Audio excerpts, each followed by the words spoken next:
안녕하십니까. 치대크 사이버 설계 아카데미 송광희 교수입니다. 이번 시간에는 빈 그릇을 빌려라. 열왕기하 4장 1절에서 7절 말씀을 가지고 공부해 보겠습니다. 자, 선지자의 제자들의 아내 중에 한 여인이 엘리사에게 부르짖어 이르되 당신의 종 나의 남편이 이미 죽었는데 당신의 종이 여호와를 경외하는 줄은 당신이 아시는 바니이다. 이제 빚준 사람이 와서 나의 두 아이를 데려가 그의 종을 삼고자 하나이다 하니 엘리사가 그에게 이르되 내가 너를 위하여 어떻게 하랴. 내 집이 무엇이 있는지 내게 말하라. 그가 이르되 계집종의 집에 기름 한 그릇 외에는 아무것도 없나이다 하니 이르되 너는 밖에 나가서 모든 이웃에게 그릇을 빌리라. 빈 그릇을 빌리되 조금 빌리지 말고 너는 내 두 아들과 함께 들어가서 문을 닫고 그 모든 그릇에 기름을 부어서 차는 대로 옮겨 놓으라 하니라. 여인이 물러가서 그의 두 아들과 함께 문을 닫은 후에 그들은 그릇을 그에게로 가져오고 그는 부었더니 그릇에 다 찬지라. 여인이 아들에게 이르되 또 그릇을 내게로 가져오라 하니 들이 이르되 다른 그릇이 없나이다 하니 기름이고 그쳤더라.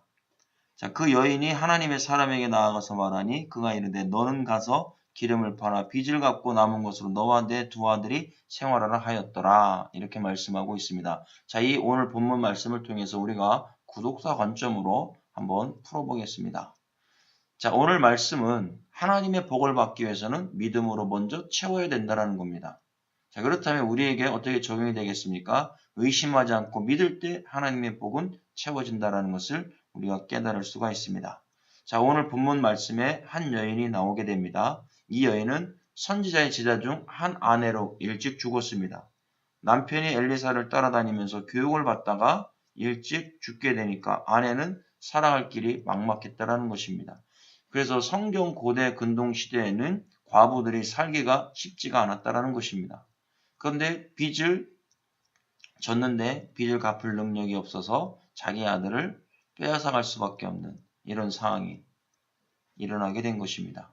이때에 오늘 말씀의 주인공은 선지생도의 아내와 엘리사가 등장하게 되는 것입니다. 자, 그러면 이 시대도 이와 같은 많은 사람들이 하나님의 일을 하다가 생활고에 힘들어질 때가 있습니다.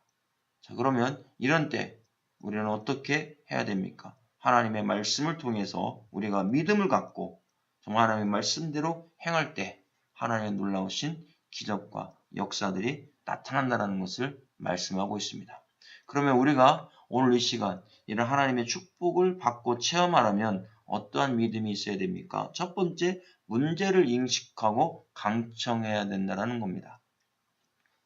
열왕기하 4장 1절의 말씀에 보면 선지자의 제자들의 아내 중에 한 여인이 엘리사에게 부르짖어 이르되 당신의 종 나의 남편이 이미 죽었는데 당신의 종이 여호와를 경외한 줄은 당신이 아시는 바니이다.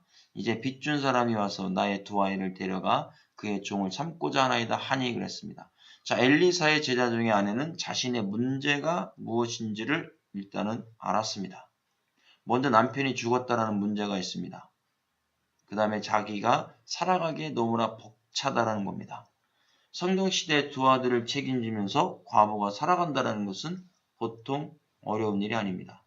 남편이 있어도 가난하게 사는 사람이 많은데 남편이 없는 상황 가운데 산다는 것은 아주 큰 문제라는 것입니다. 그래서 이 여인에게 아들을 빼앗길 수밖에 없는 노예로 팔릴 수밖에 없는 그런 문제가 오게 된 겁니다. 자, 여기서 보면 부르짖어라고 하는 단어가 나옵니다. 먼저는 부르짖어야 됩니다. 그래서 하나님 앞에 부르짖는 것입니다. 자, 부르짖어라고 하는 데다가 차악한 단어입니다. 소리 지르다, 간구하다, 통곡하다라는 이런 뜻을 가지고 있습니다. 자, 과부는 지금 아들을 빼앗길 처지에 놓이게 되었습니다. 그래서 제일 먼저 찾아온 사람이 엘리사입니다. 엘리사에게 소리를 지르면서 간구하여 통곡하고 있습니다. 이것은 무엇을 의미합니까? 자신의 아들을 구해달라는 것입니다.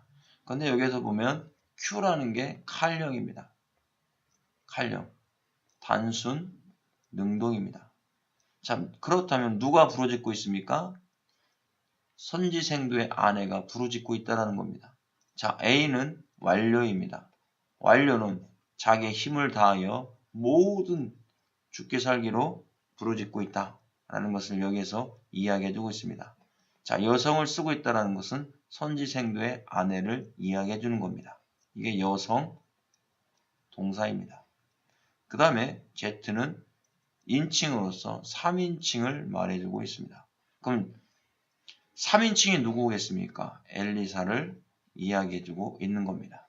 그 다음에 S는 단수입니다. 바로 선지생도의 아내가 부르짖고 있다라는 것을 여기서 이야기해 줍니다. 그래서 우리가 문법을 풀면 이렇게 쉽게 하나님의 의도가 무엇인지를 우리가 깨달을 수가 있는 것입니다. 자, 두 번째, 기적이 나타나는 것은 작은 기름이 필요했다라는 것입니다. 열왕기하 4장 2절에 엘리사가 그에게 이르되 내가 너를 위하여 어떻게 하랴? 내 집에 무엇이 있는지 내게 말하라. 그가 이르되 계집종의 집에 기름 한 그릇 외에는 아무것도 없나이다 하니 그랬습니다. 엘리사는 선지생도의 과부에게 너 집에 무엇이 있느냐? 이렇게 묻는 것입니다. 그런데 기름 한 그릇밖에 없다라고 이렇게 말합니다. 자, 여기서 기름이라는 단어가 쉐멘입니다. 기름, 관유라고 하는 이런 뜻을 가지고 있습니다. 자, 보통 이스라엘에서는 올리브 기름을 식용으로 많이 사용했다라는 겁니다. 자, 올리브 기름을 짤 때 올리브 기름을 줍자는 틀에 넣어서 부서뜨려 무거운 줄을 이용해서 줍을 짜게 됩니다. 이때 제일 처음 자연스럽게 나오는 기름이 최상의 올리브 기름입니다. 자, 이 기름을 언제 사용하냐? 성전에서 금등대에 불을 밝힐 때 사용하게 됩니다. 또 이 기름이 나오고 나면 더 무거운 줄을 달아 줍을 내게 되는데 두 번째 나오는 기름은 식용으로 사용했습니다. 그리고 그 다음에 나오는 기름은 등잔에 불을 밝히는 데 사용합니다. 그 다음에 나오는 기름은 비누를 만들어서 사용했다라는 것입니다.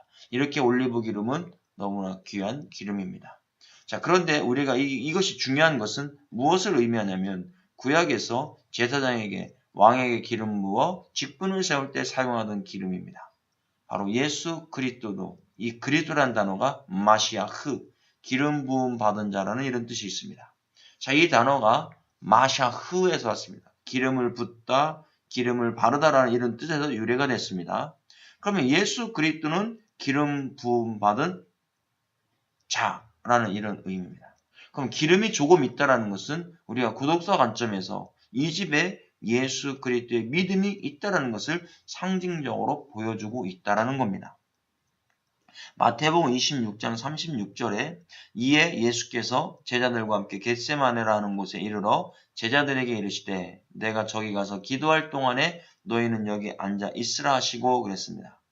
자, 예수님께서 십자가에 달리시기 전에 겟세마네에서 기도하게 되십니다. 자, 누가복음 22장 44절에도 예수께서 힘쓰고 애써 더욱 간절히 기도하시니 땀이 땅에 떨어지는 핏방울 같이 되더라 그랬습니다. 자, 그렇다면 왜 겟세마네라고 하는 이 단어를 여기다 썼을까요? 왜 겟세마네에서 기도하셨을까요? 이 겟세마네라고 하는 단어가 쉐멘, 기름, 관유의 뜻과 가트, 포도주, 즉 틀이라는 뜻의 합성어입니다. 그러면 겟세마네에서 예수님은 자신의 모든 피와 땀을 쏟아내시면서 기도하셨다라는 겁니다. 선택한 하나님의 백성들을 구하기 위해서 올리브 기름이 나오듯이 이와 같이 엄청난 고통과 고난 속에서 기도하셨다는 것을 나타내 주기 위함입니다.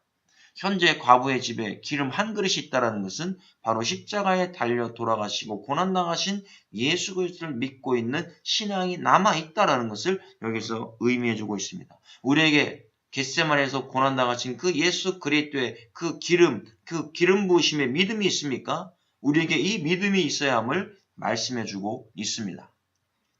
자, 그래도 심령의 그릇에 예수 그리스도의 기름이 없다면 기적은 나타나지 않는 것입니다. 사람의 능력으로 되지 않습니다. 오직 하나님의 능력으로 가능해지는 것입니다. 그래서 내 안에 계시는 주님의 능력으로 문제를 해결받을 수가 있습니다.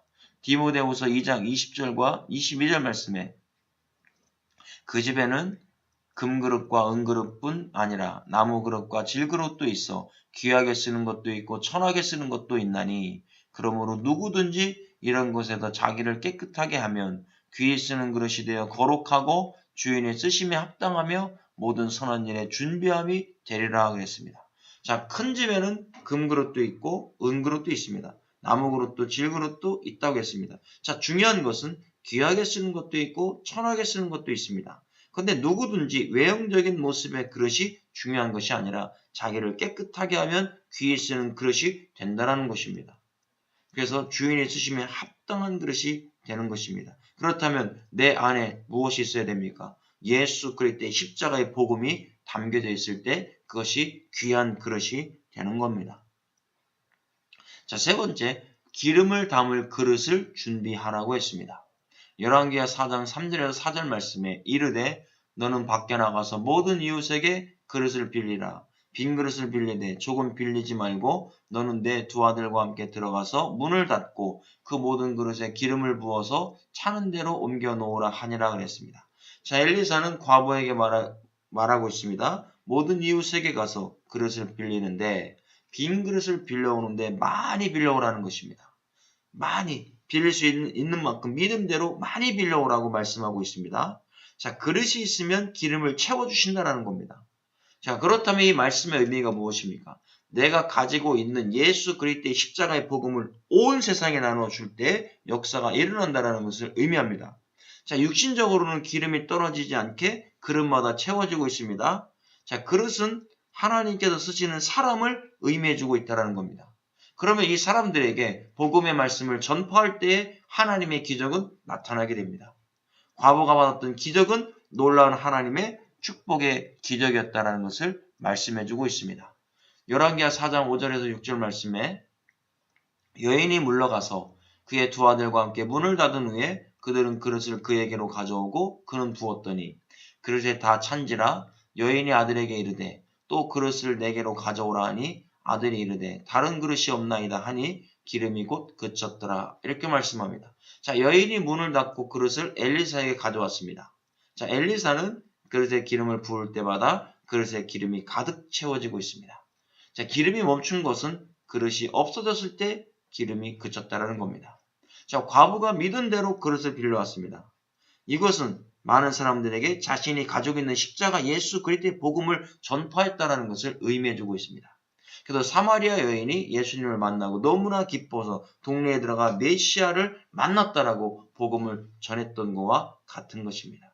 그러면 우리의 인생에도 힘들고 어려운 문제들이 일어나게 됩니다. 하지만 내 힘으로는 안 됩니다. 하나님의 능력이 아니면 절대 풀어질 수가 없습니다. 이럴 때 저와 여러분들은 어떻게 됩니까? 내 안에 계신 예수 그리스도를 선포하는 것입니다. 바로 예수 그리스도를 나타내 주는 것입니다. 그럴 때 성령의 역사가 나타나기 시작합니다. 하나님의 축복의 역사가 우리에게 나타나게 되는 것입니다. 자, 그렇다면 우리가 오늘 이 말씀을 통해서 깨달을 것이 무엇이 있습니까?